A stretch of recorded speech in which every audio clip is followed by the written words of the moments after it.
சோட்டிலமாடே இந்த அடிதடி ரத்தம் எதுவும் என்னோட போல போய் சம்மர் வந்தாச்சு. What's your plan for this holiday? எங்க கிட்ட விட்டுருங்க, நாங்க பாத்துக்கிறோம். GT Holidays. GT Holidays, South India's #1 travel brand. கூட்டணிக்கு வந்த பிறகும் எடப்பாடியை வந்து பாஜக நம்பலையா சார்? இன்னும் நம்பலைங்கிறது தானே. இன்னமும் நம்பல. இப்போ அதை நீங்க சொன்னீங்கல்ல, எடப்பாடி இப்போ வரைக்கும் வந்து ஒரு ஆசிலேஷன் மைண்ட் செட்ல தான் இருக்காரா? அவர் நம்பகத்தன்மையற்றவர் என்பது பொதுவெளிகள்லையும் அரசியல் களத்திலையும் எல்லோரிடமுமே வந்துருச்சு. இரட்டை இலை சின்னத்தில் போட்டியிட்டு வெற்றி பெற்ற முன்னாள் அமைச்சர்கள், முன்னாள் நாடாளுமன்ற சட்டமன்ற உறுப்பினர்கள் கட்சியில் தொடர்பு இல்லாமல் இருந்தால் கூட அவங்களுமே கேஸ் போடலாம். நாங்கள் போட்டியிட்டு வெற்றி பெற்ற இரட்டை இலை சின்னம் இப்போது ஒரு தவறான ஒரு கையில் இருக்கிறது, எனவே அதை நாங்கள் அனுமதிக்க மாட்டோம் அப்படின்னு சொல்லி போனால் அந்த மனுவையும் விசாரிக்கிறதுக்கு உரிமை இருக்குங்கிறாங்க. அப்போ இது ஒரு பெரிய இடியாப்ப சிக்கலாக போகும் அப்படிங்கிற மாதிரி தான் கடந்த 2 நாட்களாக இப்படி டெல்லி வட்டாரத்துலேயும் இங்கேயுமே நமக்கு சொல்கிறாங்க. இந்த நாடாளுமன்ற தேர்தலில் பெற்ற அந்த வாக்கு சதவீத அடிப்படையில் சீட்டுகளை பிரிப்போம்னு பேச ஆரம்பிச்சிட்டாங்க. ஓகே, உங்களுக்கு 23% எங்களுக்கு 19% இருக்குது. அப்போ அந்த ரேஷியோ பார்த்துக்குவோம். கிட்டத்தட்ட 50-50.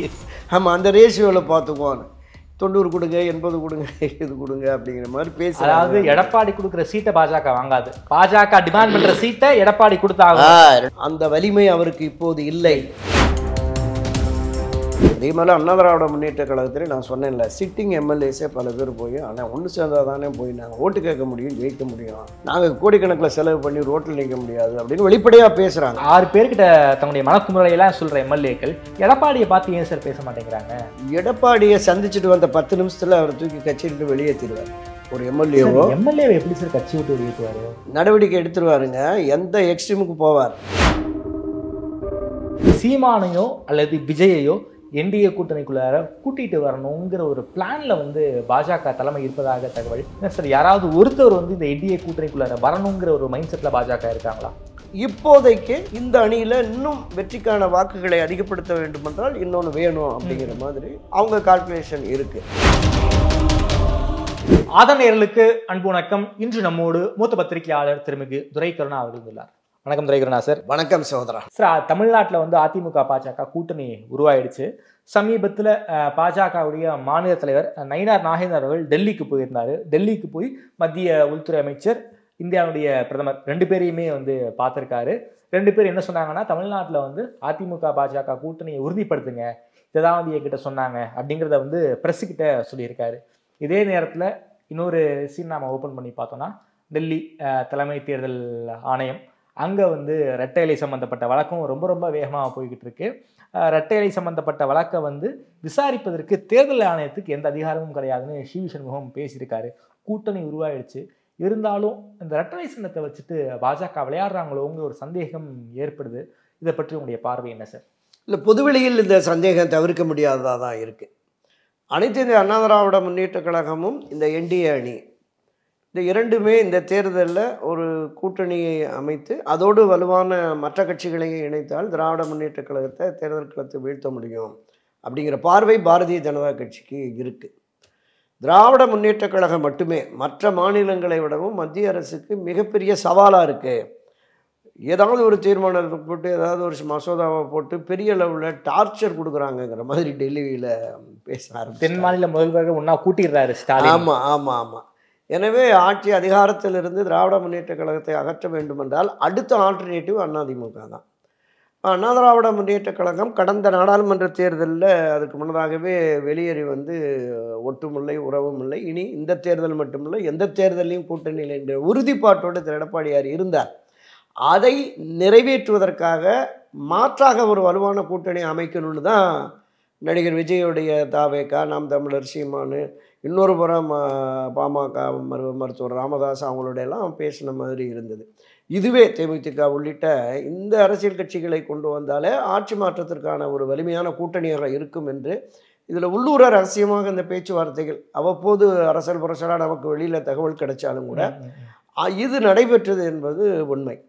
ஸோ இந்த நிலைப்பாட்டை அறிந்து தான் பாஜக உடனே டெல்லிக்கு தூக்கிட்டு வந்தது அப்படின்னு வந்து அமித்ஷாவை நேரடியா சென்னைக்கு வந்து கூட்டணியை உறுதிப்படுத்திட்டு போனாரு. ஏன் அமித்ஷா உடனடியாக 4 நாளில் வந்தார் அப்படின்னு சொன்னால், இங்கே வந்த திரு எடப்பாடி பழனிசாமி சென்னை விமானம் அங்கே டெல்லியில் கேட்ட போதும் நாங்கள் மக்கள் பிரச்சனை அரசியல் பேசல, கூட்டணி எல்லாம் பேசல, மக்கள் பிரச்சனையை பற்றி பேசணும். சென்னைக்கு வந்த பிறகுமே இது மாதிரி சொல்கிறாங்களே அப்படின்னா அது அவங்க கருத்து. இன்னும் தேர்தலுக்கு 1 வருடம் இருக்குனாரு, ஒப்புக்கொள்ளவில்லை. 4 நாள் பார்க்குறாங்க. என்டிஏ அணியில் நாங்கள் கூட்டணியில் இருக்கோம், ஒரு வலுவான கூட்டணியை உருவாக்குவதற்கான முதல்பட்ட பணிகள் தொடங்கிருச்சுருந்தான்னு சொல்லணும். அது சொல்லாமலே இருக்காருன்னு மீண்டும் எங்கே ஒரு பல்ட்டி அடிச்சுடுவாருன்னு சொல்லி நேராக அமித்ஷா புறப்பட்டு இங்கே வந்துட்டார். கூப்பிட்டு அவரையும் கூப்பிட்டு பக்கத்தில் உட்கார வச்சு என்டிஏ கூட்டணி தான் ஆட்சி அமைக்கும், இவர் தலைமையில் அதிமுக தலைமையில் தான் அப்படின்னு சொல்லிட்டு போயிட்டோம்.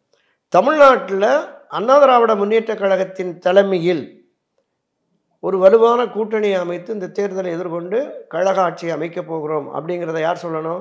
எடப்பாடி பழனிசாமி சொல்லியிருக்கணும்.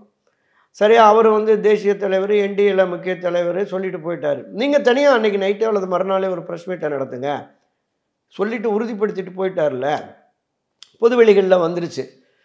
திரு ஆர்பி உதயகுமார் தானே சொன்னார், இந்தியாவின் இரும்பு மனிதர் அமித்ஷா தமிழ்நாட்டின் இரும்பு மனிதர் எடப்பாடியும் சேர்ந்துட்டார் அப்படின்னாங்கல்ல. ஒரு ஆலோசனை சொன்னதற்காக வேலை வெட்டி இல்லாதவர்னு சைதி துரைசாமி அவர்களை விமர்சனம் செய்த கேபி முனிசாமி அங்கே போய் கையை தூட்டி நிற்கிறார் முதலாளா. அப்போ இந்த போக்கு இருக்குல்ல, இதுவே உங்களுடைய நம்பகத்தன்மையை, உண்மைத்தன்மையை பொதுவெளிகளில் உடைக்குது. சார், கூட்டணிக்கு வந்த பிறகும் எடப்பாடியை வந்து பாஜக நம்பலையா சார்? இன்னும் நம்பலைங்கிறது தானே, இன்னமும் நம்பலை. இப்போ அதை நீங்கள் சொன்னீங்கல்ல, உறுதிப்படுத்துங்கள் அப்படின்னு நயனார் நாகேந்திரன்ட்ட, அது என்ன பேசி உறுதிப்படுத்தணுங்கிறது தானே. எடப்பாடி இப்போ வரைக்குமே வந்து ஒரு ஆசிலேஷன் மைண்ட் செட்டில் தான் இருக்காரா? அவர் நம்பகத்தன்மையற்றவர் என்பது பொதுவெளிகள்லையும் அரசியல் களத்திலையும் எல்லோரிடமுமே வந்துருச்சு. அதுக்கு ஒரு மிகப்பெரிய உதாரணம் நம்ம ஊடகத்திலேயே பேசியிருக்கிறோம். இந்த 6 பேர் முன்னணியினர் சந்திச்சு பேசினது பச்சை பொய்ன்னு சொன்னாரு. அப்போ ஒரு அரசியல் தலைவனுக்குரிய அந்த ஒரு உண்மைத்தன்மை, ஒரு பண்பு நலன் கூட இல்லை அப்படிங்கிறது தான் அவருடைய இதில். நான் இன்னும் பல உதாரணம் சொல்ல முடியும். அண்ணா திராவிட முன்னேற்ற கழகத்தினுடைய முதன்மை ஒருங்கிணைப்பாளர் திரு ஓபிஎஸ் அவர்கள், அதுவரையிலும் அவர் தான் ஒருங்கிணைப்பாளர், இணை ஒருங்கிணைப்பாளர். இவர் ஸ்ரீவாரி மண்டபத்தில் பாட்டில் தூக்கி அடித்து அனாவசியமாக பேசுகிறாங்க. இணை ஒருங்கிணைப்பாளர் எந்திரிச்சு கண்டிச்சிருக்கணுமா இல்லையா? தலைவனுக்கு நாம அது வரைக்கும் அவர் தானே ஒருங்கிணைப்பாளர். கட்சியினுடைய முதன்மை பொறுப்பில் ஒருத்தர் மேலே பாட்டில் அடித்து எல்லாம் பேசுகிறாங்க. அப்போ நீங்கள் என்ன தலைமை பண்பு உங்கள்கிட்ட இருக்குன்னு கேள்வி வருதுல்ல, பொதுவெளிகளில் கேள்வி வருது. சாதாரண வெறும் ரெட்டலைக்கு வாக்களிக்கிறான்ல, எந்த பதவி பொறுப்பு, வட்ட செயலாளர், கவுன்சிலர், மந்திரி எதுவுமே இல்லாமல் தேர்தல் வந்தால் ஓட்டு போட்டு வர்ற அடிப்படை உறுப்பினருக்கெல்லாம் அவன் கேள்வி கேட்குறான். சார் ஏங்க அவ்வளோ பெரிய மனுஷன் கட்சியினுடைய முதன்மை பொறுப்பில் இருக்காரு, பாட்டை தூக்கி அடிக்கிறான், அனாவசியமாக பேசுகிறான், ஏங்க அவர் உட்காந்துருக்கிறாரு அப்படின்னு கேட்குறான்ல. அடுத்து அப்படியே வாங்க, ஒருங்கிணைப்பு குழுன்னு ஒரு 3 பேர் போட்டிருக்காங்க, பத்திரிகையாளர் சந்திக்கிறாங்க. திரு ஜெயஸ்ரீ பிரபாகர் தலைவர்களுடைய செல்லப்பிள்ளையாக இருந்தவர், எனக்கு ஒரு பெண் இருந்தால் ஜெயஸ்ரீ பிரபாகருக்கு நான் மனம் முடித்து கொடுப்பேன்னு சொல்லி புரட்சித் தலைவர் எம்ஜிஆர் சொன்னார். அவர் காலத்தில் சட்டமன்ற உறுப்பினராக, வாரிய தலைவராக இருந்தார். கேசி பழனிசாமி எம்பியா எம்எல்ஏவாக இருந்தார். புகழேந்தி அதிமுக பிரச்சார பீரங்கியாகவே செயல்பட்டார். அந்த 3 பேர் ஒருங்கிணைப்பு குழுன்னு போட்டிருக்காங்க. உங்களை சந்திச்சா நீங்கள் சந்திப்பீங்களன்னா, ரோட்டில் போகிற வரவெல்லாம் குழுன்னு வருவான், அவங்கள சந்திக்கணுமான்னு கேட்குறாருங்க. எப்படி இருக்கிற அந்த தலைமை பண்பு இருக்குது? நம்பகத்தன்மையற்றவர், தன்னை அரசியலில் அடையாளப்படுத்தியவர்களையே 6 பேர் என்று தூக்கி எறிந்த நிலையில் எப்படி நம்புவான் பாஜக? அதனால தான் இங்கே வந்து இதை உறுதிப்படுத்திட்டு போயிருக்கார். மேலும் இது மாதிரி இன்னுமே தபாக கூட பேசிகிட்டு இருக்காங்க. என்டிஏ அணியில் இருக்கிறாங்களா, இல்லை இவர் அங்கே போய் ஒரு அணியை போட போகிறாரா அப்படிங்கிற மாதிரி இன்னும் ஊடகங்களாகவே இந்த பேச்சுவார்த்தை நடக்குதுல்ல. சார், பாஜகவோடு கூட்டணி உறுதியான பிறகும் தாவேகாவுக்கு எடப்பாடி சிக்னல் கொடுக்குறாரா?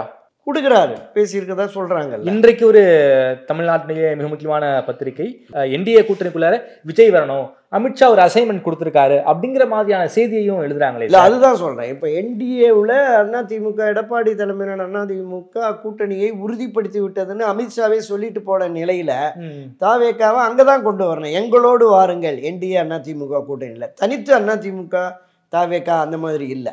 ஓகே ஓகே, இது இப்போதைக்கு இந்த அணியில் இன்னும் வெற்றிக்கான வாக்குகளை அதிகப்படுத்த வேண்டும் என்றால் இன்னொன்று வேணும் அப்படிங்கிற மாதிரி அவங்க கால்குலேஷன் இருக்குது. எனவே இந்த முயற்சிகள் இருக்குது. இன்னுமே திரு விஜய் அவர்களை பொறுத்தவரையில் டிசம்பர் வரைக்கும் இது பண்ணியிருக்காரு. டிசம்பர் வரைக்கும் சொல்லியிருக்காரு. நீங்கள் குறிப்பிட்ட அந்த ரெட்டை வழக்கம் டிசம்பர் வரைக்குமே போகும்னு நினைக்கிறேன். ஓ, ஏன்னா 1968 தேர்தல் ஆணையம் சின்ன ஒதுக்கீடு தொடர்பாக ஒரு விதி 15 உருவாக்கியிருக்கு. அது தொடர்பான டிஸ்பியூட்டில் அது தொடர்பான புகார்கள் அதை மட்டுமே விசாரிக்கணும். மற்றபடி உட்கட்சி விவரத்தில் நீக்கம், செயற்குழு, பொதுக்குழு அந்த விஷயங்கள்லாம் விசாரிக்கக்கூடாதுன்னு சொல்லிட்டு நீதிமன்றமே சொல்லிட்டு இருந்தாங்க. திரு எடப்பாடி தரப்பில் போன திரு சி வி சண்முகமே அதே தான் ஸ்ட்ராங்காக சொல்லியிருக்கிறார், அவங்களுக்கு அதிகாரம் இல்லை அப்படின்னு சொல்லிட்டு. அப்போ இது அந்த விதி 15 கீழ் கொடுத்தது நம்ம திண்டுக்கல் சூரியமூர்த்தின்னு ஒரு நண்பர். சார், அந்த திண்டுக்கல் சூரியமூர்த்தி தான் அதிமுகவிலே இல்லை, அவர் எப்படி வந்து வழக்கு போடலான்னு அதிமுக கேள்வி கேட்குறாங்களே சார். சரி, நீதிமன்றத்துக்கு தெரியாதா? நீதிமன்றம் தானே சொன்னது. அவருடைய வழக்கு அடிப்படையாக வச்சு தான் இது மாதிரியான புகார்கள் எவ்வளவு இருக்கோ அவ்வளவையும் விசாரித்து இது தொடர்பாக ஒரு இறுதி முடிவை எடுங்கன்னு சொல்லி. அப்படின்னா கேசி பழனிசாமி வழக்கு ஓபிஎஸ் வழக்கும் கிளப் பண்ணப்படுமா? அதுதான் விதி 15 கீழ் இந்த புகார் இருக்கிறதா அப்படின்னு. இப்போ நான் அறிந்த வகையில் திரு ஓபிஎஸ் கொடுத்துருக்குது, திரு கேசிபி கொடுத்துருக்காரு. அவர் கூடுதலாக இன்னும் சில விவரங்களை நான் கொடுக்குறேன், எனக்கு டைம் கொடுங்கன்னு கேட்டிருக்காங்க. நாங்கள் ஆணைய நிர்வாகிகள் கலந்து ஆலோசித்து தரேன்னு சொல்லியிருக்காங்க. இந்த விதி 15 கீழ் யாரெல்லாம் புகார் கொடுத்துருக்காங்களுக்கு மறுபடியும் சமன் அனுப்புவாங்க.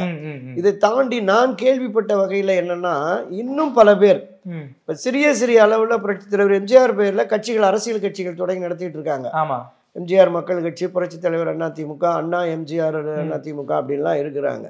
இப்போ இவங்களுமே புகார் மனு கொடுக்கறதுக்காக முயற்சி பண்ணுறாங்க அப்படின்னு. தேர்தல் ஆணையத்துக்கு போக போகிறோம் அப்படிங்கிற மாதிரி அரசியல் புரசலாக மதுரையில் ஒருத்தர், இங்கே சென்னை பன்னீர் பகுதியிலிருந்து ஒருத்தர், அவங்க எல்லாமே இந்த மாதிரி முயற்சியில் இருக்கிறதா கேள்விப்பட்டேன். இதை தாண்டி இன்னொன்று என்ன சொல்கிறாங்கன்னா, இரட்டை இலை சின்னத்தில் போட்டியிட்டு வெற்றி பெற்ற முன்னாள் அமைச்சர்கள், முன்னாள் நாடாளுமன்ற சட்டமன்ற உறுப்பினர்கள் கட்சியில் தொடர்பு இல்லாமல் இருந்தால் கூட அவங்களுமே கேஸ் போடலாம். நாங்கள் போட்டியிட்டு வெற்றி பெற்ற இரட்டை இலை சின்னம் இப்போது ஒரு தவறான ஒரு கையில் இருக்கிறது, எனவே அதை நாங்கள் அனுமதிக்க மாட்டோம் அப்படின்னு சொல்லி போனால் அந்த மனுவையும் விசாரிக்கிறதுக்கு உரிமை இருக்குங்கிறாங்க. இந்த விதியை 15 கீழ் அவங்க கொண்டு போனாங்கன்னா. Okay okay. அப்போ இது ஒரு பெரிய இடியாப்ப சிக்கலாக போகும் அப்படிங்கிற மாதிரி தான் கடந்த 2 நாட்களாக இப்படி டெல்லி வட்டாரத்திலையும் இங்கேயுமே நமக்கு சொல்கிறாங்க. Okay sir. இதை பாரதிய ஜனதா கட்சி எப்படி பயன்படுத்த போகுதுங்கிறது. ஒன்றுபட்ட அதிமுக, அதுதான் வலிமையான அதிமுக, திராவிட முன்னேற்ற கழகத்தை வீழ்த்தக்கூடிய அளவிற்கு வாக்கு வங்கி இதுக்கு தான் இருக்குங்கிறத அமித்ஷா தான் சொல்லிட்டாரே சார். உட்கட்சி விவகாரத்தில் நாங்கள் தலையிட மாட்டோம்னு சென்னை பிரஸ் மீட்லேயே சொல்லிட்டார்ல, அப்புறம் எப்படி சார் மறுபடியும் தலையிடுவாங்க? உட்கட்சி விவகாரத்தில் தலையிட மாட்டோம் அப்படின்னு சொன்னாலே அது நுள்ளீடு தலையிடுவோங்கிறது தான். மாட்டோம் என்கிறது அரசியல் கட்சியினுடைய அகராதியிலே இல்லை, அது மாட்டோங்கிறதே இல்லை. நீங்கள் பல காலமாக, நான் ஒரு 50-60 ஆண்டு காலமாக இந்த அரசியலில் பயணிக்கிறேன். மிக வேகமாக எதை மறுக்கிறாங்க. அதிமுக வரலாறு தெரியும், அதிமுக இன்சைட் இன்ஃபர்மேஷன் தெரியும். அதுதான் சொல்ல வர்றேன், உங்ககிட்ட அதுதான் சொல்றேன். 2016 செல்வி ஜெயலலிதா மறைவுக்கு பிறகு யார் தலையிட்டாங்க? பாஜக. வெளிப்படையா தெரியும். முதல் தர்ம யுத்தத்தை முடிவுக்கு கொண்டு வந்து எடப்பாடி பழனிசாமி 4.5 ஆண்டு முதலமைச்சர் ஆகிறதுக்கு யார் காரணம்? பாஜக தான் காரணம். தலையிட்டாங்கல்ல. ஒவ்வொரு முறையும் பிரச்சனைகள் உருவாகிற பொழுது தலையிட்டாங்க. ஆமா, திரு ஓபிஎஸ் அவர்கள் என்னை இணைய சொன்னது, இணைத்து வைத்தது பாரதிய சொன்னார் சார், சொல்லிட்டாரு. இன்றைக்கு அதே நிலைப்பாட்டில் என்டிஏவில் இருக்கிறார். நீங்கள் அடிக்கடி என்டிஏ தலைவர்களும் சரி, முன்னாள் தலைவர், தமிழ்நாடு முன்னாள் தலைவர் திரு அண்ணாமலையும் சரி, இன்றைய தலைவர் திரு நயினார் நாகேந்திரனும் திரு ஓபிஎஸ் அவர்களை பற்றிய கேள்வி வரும் பொழுது என்டிஏவில் தான் அவர் இருக்காரு, எங்களை நம்பி வந்தவர்களை நாங்கள் கைவிட மாட்டோம் அப்படிங்கிற மாதிரி தான் சொல்லிட்டு இருக்காங்க. சார், கைவிட மாட்டோம்னா என்டிஏல அகாமடேட் பண்ணிப்பாங்க, எப்படி ஏடிஎம்கேக்குள்ள அகாமடேட் இல்ல? கைவிட மாட்டோம் என்பது என்டிஏவில் அகாமடேட் பண்ணி இருக்கிற 4 எம்எல்ஏ அவருக்கு ஒரு 5 சீட் 4 சீட்டு கொடுத்தாங்கன்னா அவங்க தாமரையிலே நிற்க முடியாது.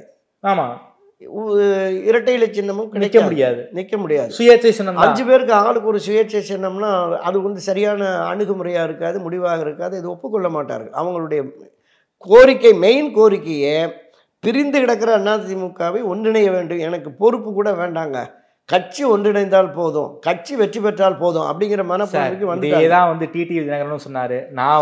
நான் தியாகம் பண்ணிக்கிறேன், நான் கூட எலெக்ஷன் நிற்கிறேன் டிடிவி தினகரன் சொல்லியிருக்காரு.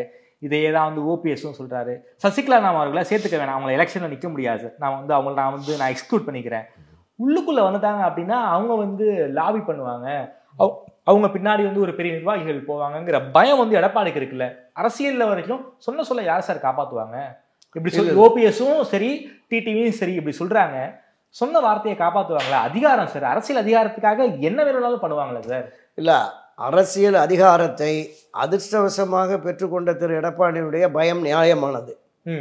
ஆனால் அதிர்ஷ்டவசமா தான் கிடைச்சது அவருக்கு. ஆமா ஆமா ஆமா அதிர்ஷ்டவசமா வச்சுக்கிட்டார்ல சார். அதிர்ஷ்டவசமா கிடைச்சாலும் அதை தக்க வச்சுக்கிட்டார்ல சார். இப்போ வரைக்கும் யானை மாலை போட்டு அரசாட்சிக்கு வந்தது கேஆர் விஜயா மாதிரி தான். ஆனாலும் தக்க வச்சுக்கிட்டார்ல எடப்பாடி, தக்க வச்சுக்கிட்டாரு, அதுல மாற்று கருத்து இல்லை. அதுதான் சொன்னேன் நான். வந்தேன் கிடைத்த சந்தர்ப்பத்தை பயன்படுத்தி எந்தவித துரோகத்துக்கும் நான் தயார், எந்த எக்ஸ்ட்ரீமுக்கும் போவேன் அப்படின்னு சொல்லிட்டு ஒற்றை தலைமை என்று தன்னை மட்டுமே முன்னிலைப்படுத்தி கட்சியும் ஆட்சியும் அவர் தன் கட்டுப்பாட்டில் கொண்டு வந்துட்டார். மாற்று கருத்தே இல்லை. அவருடைய அந்த சாமர்த்திய சாகச சாதுரிய வேலைப்பாடுகள் அவரை விட வேற யாருக்கும் வராது. சாமதான எல்லாத்தையுமே அவர் பண்ணிட்டாரு. அவருக்கு இருந்த அந்த அதிகார பலம் பணபலம் என்பது அவர் கொண்டு வந்துட்டாரு. அதில் எந்த மாற்று கருத்தும் இல்லை. கள யதார்த்தம் என்னன்னா, அண்ணா திராவிட முன்னேற்ற கழகம் இந்த 2024 தேர்தலுக்கு பிறகு பொதுவெளிகளில் என்ன பேசப்பட்டது, ஊடகங்களில் வலைத்தளங்களில், இனி அதிமுகவுக்கு எதிர்காலம் இல்லை, இனி வெற்றி சாத்தியம் இல்லை அப்படின்னு பதிவு பண்ணிட்டாங்க. அதனால தான் மிக மோசமான தோல்வியை லாஸ்ட் எலெக்ஷன்ல சந்திச்சாங்க. அது நாடாளுமன்றத்துக்கானது, சட்டமன்றத்தில் வந்து பாருங்க அப்படின்னு சொன்னாங்க. நீங்கள் நாடாளுமன்றத்திற்கானது என்றாலும் கூட குறைந்தபட்சம் நீங்கள் 2,02,06,00,000 அட்டை கொடுத்துருக்கோம், உறுப்பினர்கள் பூரா எங்கள் கட்சியில் இருக்கிறாங்க என்று பெருமை பேசிய திரு எடப்பாடி பழனிசாமி கிட்டத்தட்ட 1.25 கோடி வாக்காளர்கள் வாக்குச்சாவடிக்கு வரல. ஒரு 88 லட்சமோ 99 லட்சம் தான் வாக்குகள் கிடைச்சிருக்கு. நீங்கள் அந்த 234 சட்டமன்ற தொகுதிகள்லையும் இந்த நாடாளுமன்ற தொகுதியில் தொகுதி வாரியாக பார்த்தோம்னா வெறும் 10 தொகுதிகளில் தான் அதிமுக வெற்றி பெறக்கூடிய வாக்குகளை பெற்றிருக்கு. 100க்கும் மேற்பட்ட தொகுதிகள் இழந்துருச்சு. 100க்கும் மேற்பட்ட தொகுதியில் ரெண்டாவது 150க்கு மேல திமுக முன்னிலையில வந்திருக்கு. அதனாலதான் ஒரு 200+ சொல்லி அப்பவே போட்டு களத்துல நேத்தைக்கும் ஒரு பிரஸ் மீட் குளத்தூர்ல வந்து 234 ஜெயிப்போன்னு பேசுறாங்க. அதுதான் சொல்ல வர்றேன். அதுக்கு முன்னோடி என்னன்னா, நம்ம இந்து சமய அறநிலையத்துறை அமைச்சர் மாண்புமிகு சேகர் பாபு அவர் தான் சொன்னாரு 200+ இருமா போட சொல்றாங்கன்னு. நம்ம விஜய் சொல்றாரு 200+ல 234 தொகுதிகளையும் இந்த தேர்தலில் திமுக கைப்பற்றும்னார். பரவாயில்ல, முதலமைச்சராவது 234 தொகுதியில் வெற்றி பெற்றாலும் ஆச்சரியம் இல்லைன்னு அவர் கைப்பற்றும்னு சொன்னார். கைப்பற்ற வேலையில் இறங்கிட்டாங்க. அப்போ இதை எதிர்கொள்வதற்கு வலிமை மிக்க அதிமுக, ஒன்றுபட்ட அதிமுக வேணும் அப்படிங்கிறது தான். இந்த உட்கட்சி விஷயத்தில் நாங்கள் தலையிட மாட்டோம்னு பாஜக சொல்லிட்டாங்க.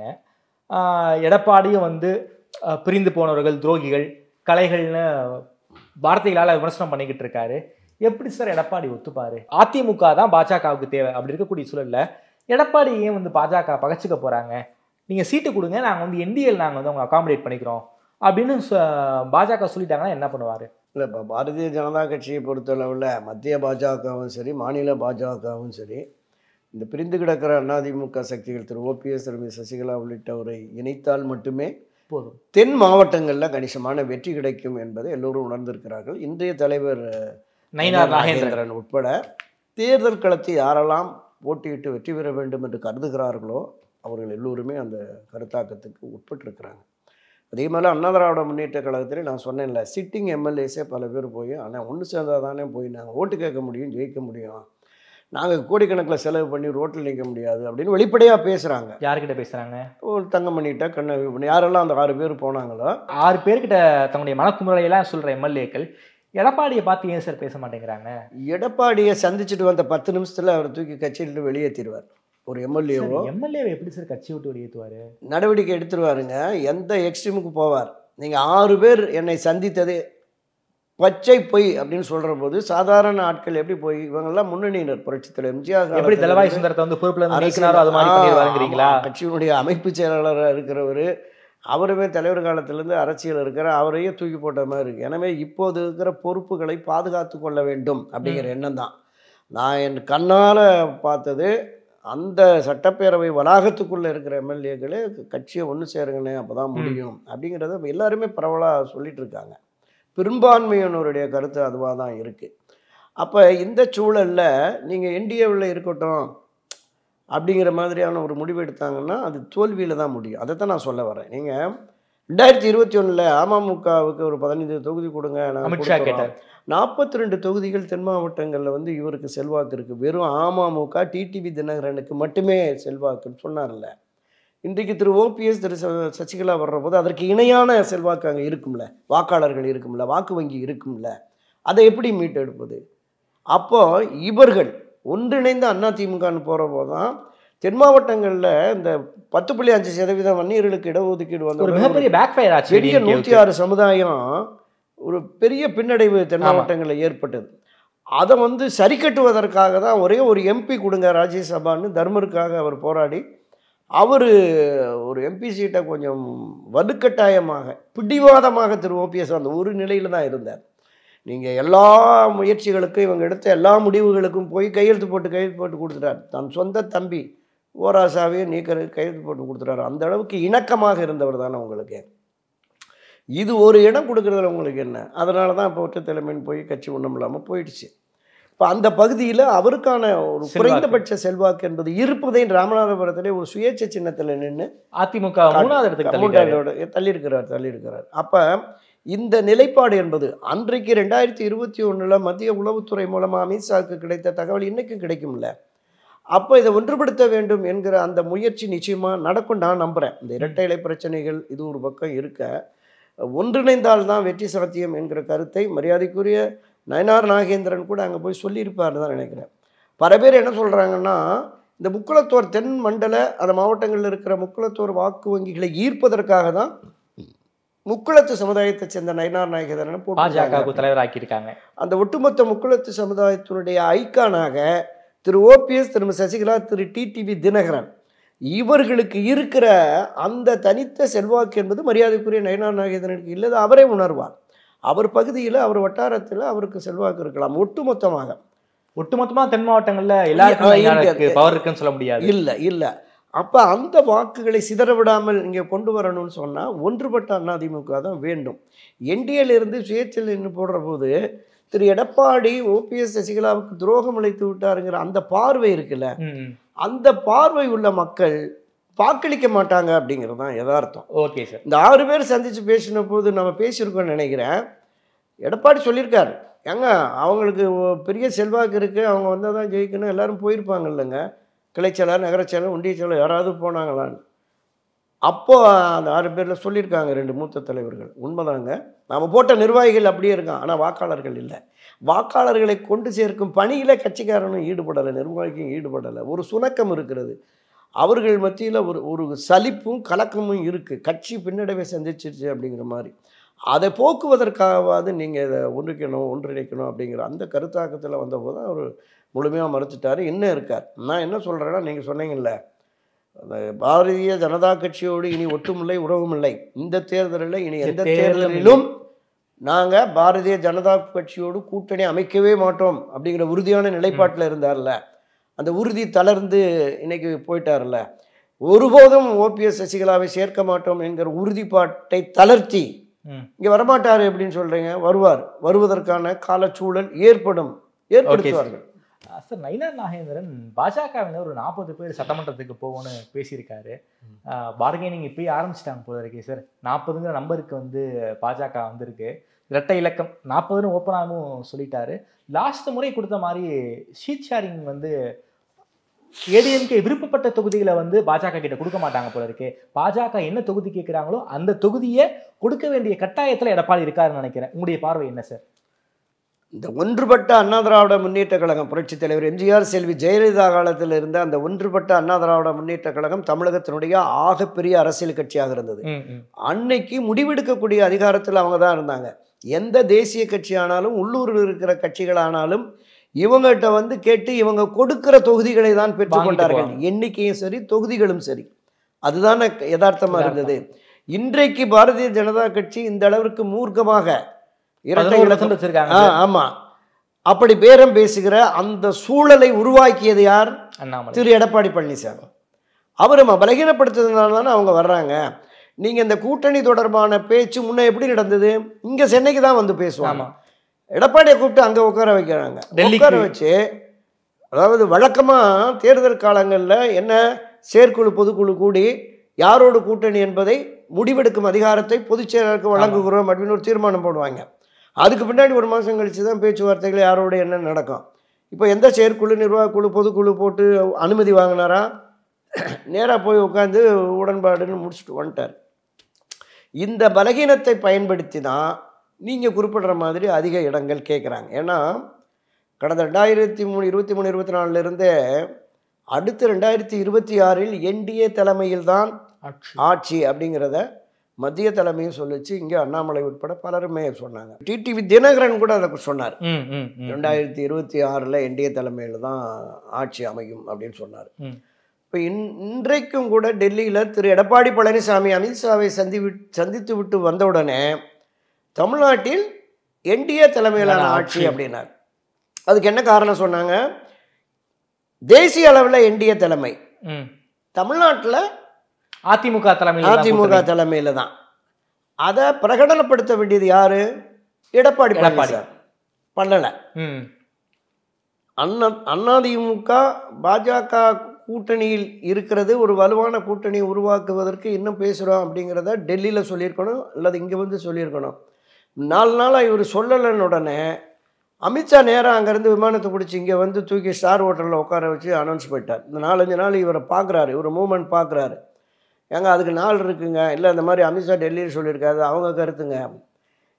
பாஜகவோடு தேர்தல் உடன்பாடு தொடர்பாக, கூட்டணி தொடர்பாக பேசணுங்கிறத 4-5 நாளாக சொல்லலைன்னு தானே அவர் வந்து இங்கே சொல்ல வச்சுட்டாரு. இப்போ வந்து ஆமாம் இந்தியாவில் இருக்கிறோம் அப்படிங்கிற மாதிரி இப்போ சொல்ல வேண்டிய கட்டாயத்துக்கு ஆளாயிட்டார். அப்போ இந்த கூட்டணி ஆட்சின்னு கான்செப்ட் வந்ததுன்னு சொன்னால் கிட்டத்தட்ட 140-150 இடங்கள் நின்னாதான் அதிமுக தனி மெஜாரிட்டியில் வெற்றி பெறும். அதுக்கு குறைவான இடங்கள் போடுற போது மிக குறைவாக தான், 100 இடங்களுக்கு குறைவாக வந்ததுன்னா அப்போ நிச்சயமாக கூட்டணி ஆட்சி என்பது கட்டாயத்துக்கு வரும். இப்போ இந்த நாடாளுமன்ற தேர்தலில் பெற்ற அந்த வாக்கு சதவீத அடிப்படையில் சீட்டுகளை பிரிப்போம்னு பேச ஆரம்பிச்சிட்டாங்க. ஓகே, உங்களுக்கு 23% எங்களுக்கு 19% இருக்குது. அப்போ அந்த ரேஷியோ பார்த்துக்குவோம், கிட்டத்தட்ட 50-50. ஆமாம், அந்த ரேஷியோவில் பார்த்துக்குவோம். 90 கொடுங்க, 80 கொடுங்க, இது கொடுங்க அப்படிங்கிற மாதிரி பேச. அதாவது எடப்பாடி கொடுக்குற சீட்டை பாஜக வாங்காது, பாஜக டிமாண்ட் பண்ற சீட்டை எடப்பாடி கொடுத்தாங்க. 2021 15 இடங்களை அமமுக கேட்டபோது துணிச்சலாக மறுத்த திரு எடப்பாடி பழனிசாமி இந்த முறை துணிச்சலாக மறுக்க முடியாது. ஓகே, அந்த வலிமை அவருக்கு இப்போது இல்லை. அதனால் தான் சொல்லுகிறேன், இந்த நிலையில் நீங்கள் கூட்டணியும் அதிமுக, ஒருங்கிணைந்த அதிமுக, வலிமையான அதிமுக இல்லாத சூழலில் அவங்க ஒரு நெருக்கடியை கொடுத்து அதிகமான இடங்களை கைப்பற்றி நீங்கள் குறைவான இடங்களில் போட்டியிட்டால் தமிழ்நாட்டில் கூட்டணி ஆட்சி என்கிற அந்த பாஜகவுடைய எண்ணம் நிறைவேறிவிடும். இந்த பிடிமானத்திற்கு, இந்த இறுக்கத்திற்கு, இந்த அழுத்தத்திற்கு திரு எடப்பாடி பணிய போகிறாரா? கேள்விக்கு.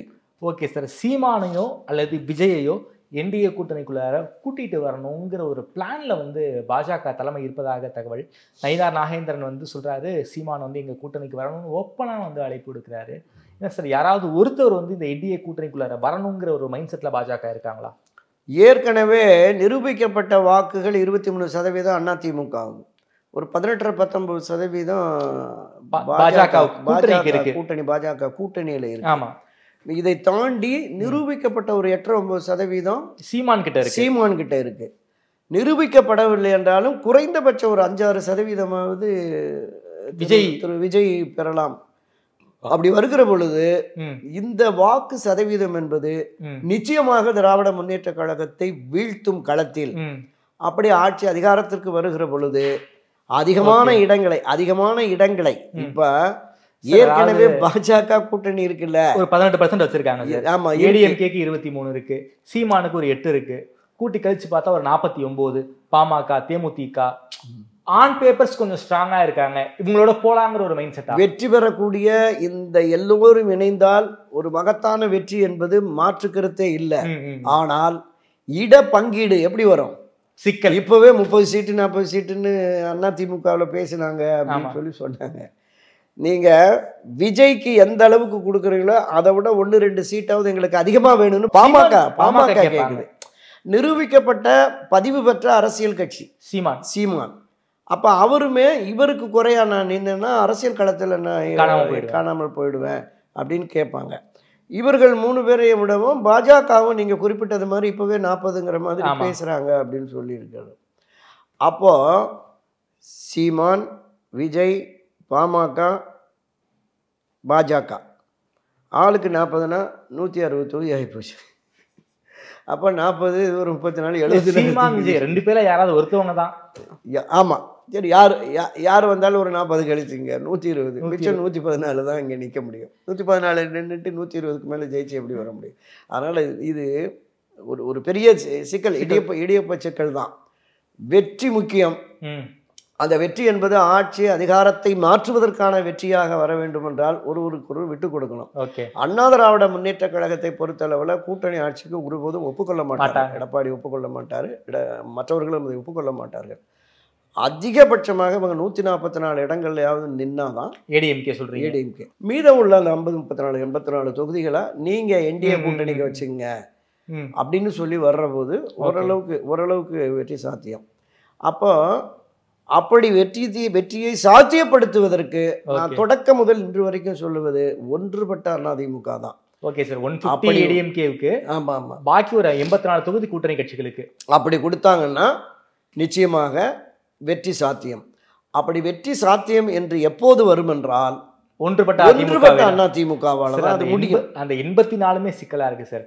பாஜக உள்ளுக்குள்ள இருக்காங்க, பாமக இருப்பாங்க, அதுக்கப்புறம் வந்து ஓபிஎஸ், டிடிவி, தேமுதிக, ஓபிஎஸ் சசிகலா வந்து இணைச்சாதான் நம்ம இதுக்கு வர. சரி, ஓகே, ஓபிஎஸ் சசிகலா கூட நம்ம சேர்த்துக்க வேணாம். பாஜக இருக்காங்க, பாமக இருக்காங்க, தேமுதிக இருக்காங்க, 3 பேர் இருக்காங்க. சீட் ஷேரிங்ல ஒரு மிகப்பெரிய சிக்கல் வரும் தான் போல இருக்கு. நிச்சயமா இப்ப இருக்கிற இந்த அணியிலேயே சிக்கல் வரும். ஓகே, இதை தாண்டி நீங்க கிருஷ்ணசாமி, ஜான் பாண்டியன், ஏசிஎஸ், பாரிவேந்தர்னு ஏகப்பட்ட பேர் இருக்காங்க என்டிஏ கூட்டணிக்குள்ள. அவங்க என்னன்னா தலா ஒரு நாடாளுமன்ற தொகுதி கொடுத்துருக்காங்க. ஆமா, அது 6 சட்டமன்ற தொகுதி உள்ளடக்கியது. அதனால திராவிட முன்னேற்ற கழகம் கடந்த தேர்தலின் போது எப்படி எல்லாருக்கும் 6 கொடுத்தாங்களோ அது மாதிரி தோழமைகளுக்கு 6 நீங்க 2, 4ன்னு கொடுத்தாலே சிக்கல் வரும்.